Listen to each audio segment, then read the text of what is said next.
Hi loves! It's me, Vines Vlogs. Ayan, for today's video, nandito kami sa Canower Beach, dito sa Aurora. Di ko sure if Dilasag to or Kasiguran. But anyway, lagay na lang natin sa description box.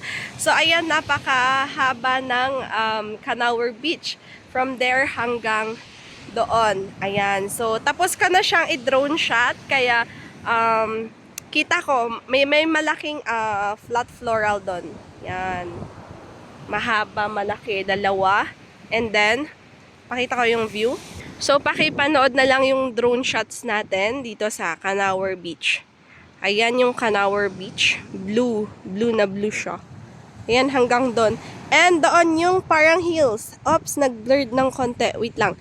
And doon kami galing mismo. Ayan. Parang hills yon. And then, dito, next stop namin, Canower Beach. And then, ayan siya.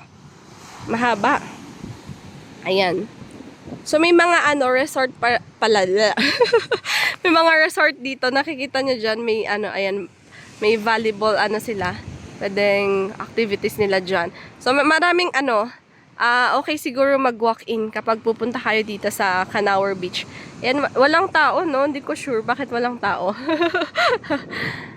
Busy sila siguro. Busy yung mga tao. Yan. So, maraming beach. Maraming pwedeng pagstayan. I mean, maraming beach resort na available. So, makikita lang sa daan talaga. Okay naman yung Google Map.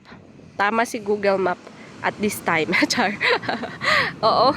Hahanapin niya to. Makikita to sa Google Map yung Canower Beach. Ayan. So, yun lang. Update ko sa inyo. Yan. Yung next stop namin is sa Kasapsapan Eco Park. Ayan. So, yun lang. Thank you for watching.